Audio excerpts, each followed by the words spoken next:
etcétera, estos van a estar al igual que el extractor de raíz cuadrada en el cuarto de control principal, pero no van a ser accesibles al operador. ¿Qué sería un accesible y no accesible al operador? Si nos ubicamos en la instalación del B02, accesible al operador es lo que estuvimos viendo con el PLC, el 7200 de Siemens, que no está dentro de un gabinete. Y el que está al lado, que es el 7200, ese como ya está dentro de un gabinete y requiere una llave, ese ya no es accesible al operador. Entonces, todo lo que son los auxiliares que van a poner aquí a la entrada del controlador van a estar en el cuarto de control principal, pero el operador no de señales de todos estos transmisores van a ser de 4 a 20 miliamperes, ¿sí? El convertidor de corriente a presión va a formar parte de la banda en la norma ISA 5.1. ¿Cómo represento esa parte de ahí? Y también, ahora sí, voy a ubicar tanto a este convertidor, ¿sí?, como al posicionador aquí en el cuerpo de la válvula. ¿Qué me dice? Que el actuador y la válvula que debo de considerar para mi DTI, el actuador es de diafragma y la válvula debe de ser de globo, para que yo ponga aquí el símbolo de un actuador de diafragma y de este lado yo ponga el símbolo de una válvula de globo. Entonces, ahora sí en su libreta van a hacer ustedes el DTI de esto con las instrucciones que aquí ustedes tienen, y así es como, ahora sí, cómo lo van a integrar aquí. A ver, señor, deje de escribir ahí que todos lo vemos. Ok, entonces, una vez que ya tenemos esto de aquí, es lo que le van a tomar una foto y la van a subir ahí como respuesta a la tarea que les estoy solicitando. Ahora sí, vamos a darle respuesta a estas preguntas. ¿Qué fluido manejo en la tubería? ¿Quién dice yo? Yo, profesor, Ok, es lo escucho, señor. vapor o gas, porque la Ajá. medición es básica, porque el flujo volumétrico, no sé, bueno, es típico de la medición diferencial, ¿no? Ok, Y es paradigmático. entonces, vamos, ahora sí que su compañero ya respondió estas dos preguntas. ¿Qué fluido estoy manejando en la tubería? ¿Estoy manejando gas o vapor? ¿Por qué gas? Porque estoy midiendo flujo y le estoy poniendo compensación de presión y temperatura.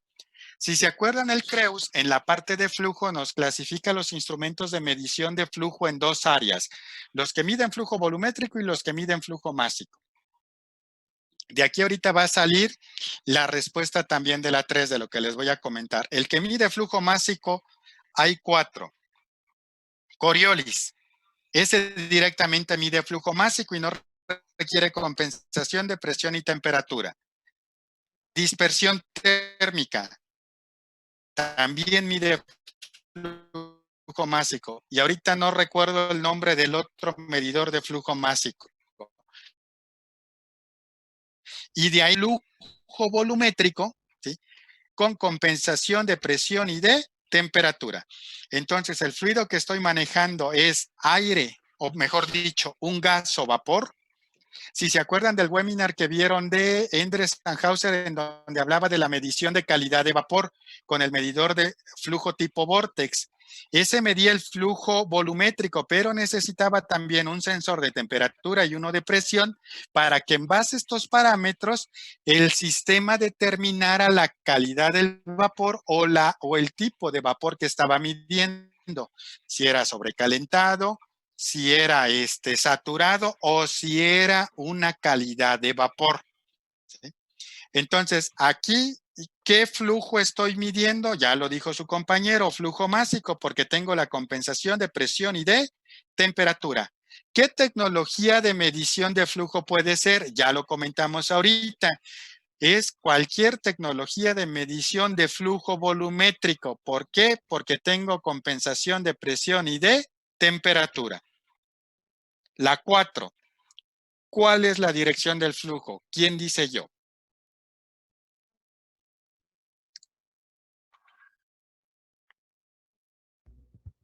Yo, Olvera. A ver, dígame, Olvera. Yo considero que la dirección es de izquierda a derecha, ya No. que al estar midiendo las condiciones de temperatura, flujo y presión, podremos medir lo que está después de la válvula y así regular la salida. Ok. ¿Alguien más, jóvenes? ¿Alguien Yo que opino piense que es algo de derecha a diferente? izquierda. Ok, ¿por qué Alberto? Es Alberto, ¿verdad usted? Ajá, ¿Por porque qué Alberto? la presión se tiene que medir antes de que sea interrumpida por la placa de orificio o por algún instrumento, ¿no? Ajá. Y la temperatura no importa tanto, pero Sí, y la temperatura ya debe de ser después de medir flujo, ¿no? ujú, ¿Sí? Entonces, ahora sí, ¿cuál es la dirección de flujo? Derecha, izquierda. Como bien lo dijo su compañero, cuando yo tengo flujo y quiero medir flujo con compensación de presión y temperatura, este, ¿qué es lo que yo debo de tener? Primero debo de medir la presión. ¿Por qué primero debo de medir presión? Porque en el caso de la presión, yo no necesito meter algo que obstruye el flujo dentro de la tubería. Solamente voy a hacer un barreno. ¿Sí? Solamente voy a hacer un barreno y de ahí voy a conectar el transmisor de presión. Y en el caso de temperatura, siempre lo debo de tener después de medir flujo. ¿Por qué? Porque una vez que yo ya mido flujo, adelante puedo perturbar el fluido y no le va a pasar nada a mi transmisor de flujo. Entonces voy de derecha a izquierda.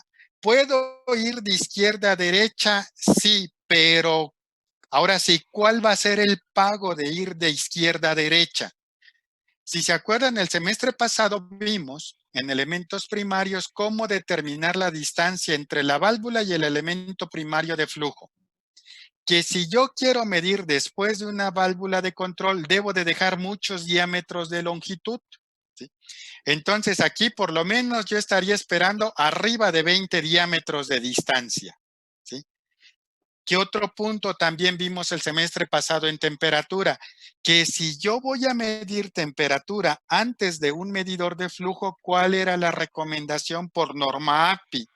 Que la distancia entre el transmisor de temperatura y el transmisor de flujo debería de ser por lo menos 30 diámetros para que la perturbación que genera insertar el elemento primario de temperatura o insertar el termopozo para que no vaya a afectar a mi medición de flujo. Entonces, puedo ir de izquierda a derecha, sí, pero ¿qué desventaja voy a tener? Que yo voy a requerir que entre este punto y el punto de medición de flujo, yo tenga alrededor de 50 diámetros de longitud. Entonces, imagínense 50 diámetros de longitud. Si estoy hablando de una tubería de 12 pulgadas, pues pónganle números y cuántos tramos de tubería. Ahora sí, ¿cuántos tramos de tubería son los que yo debo de adquirir para el proceso y hacer una instalación de este tipo? Y otro punto, jóvenes, para la primera persona que dio su opinión. ¿Cómo va a ser el flujo, señor, para la primera persona que participó ahorita en esta última pregunta? No recuerdo su nombre. ¿Cómo va a ser el flujo en la entrada y en la salida? El flujo sería mayor en la entrada y en la salida sería menor, pero sería por la acción de la regulación. Bueno, por lo que pensé, sería por la acción de la regulación. Ok, fíjese, vámonos a lo siguiente ahora. No pueden ser diferentes los flujos, Olvera. ¿Por qué no pueden ser diferentes los flujos? Porque yo estoy sobre una misma línea de tubería. ¿Sí? En esta misma línea de tubería, el flujo que yo mido aquí es el flujo que va a estar dejando pasar esta válvula y es el flujo que yo voy a tener aquí.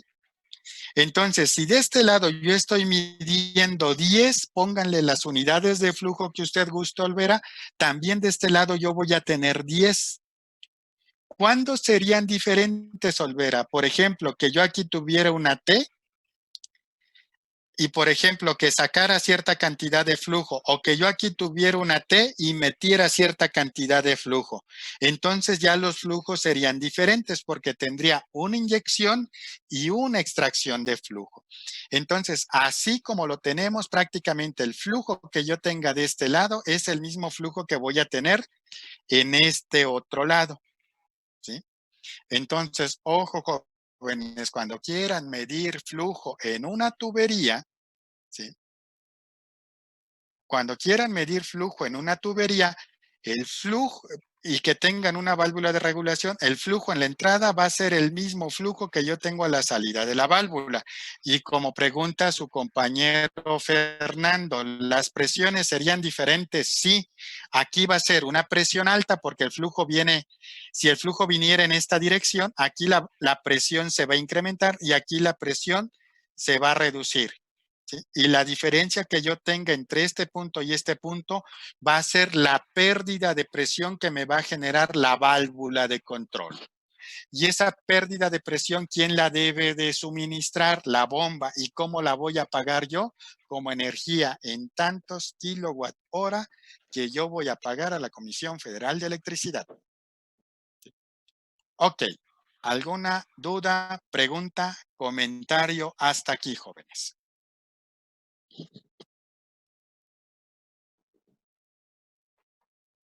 ¿Ninguno?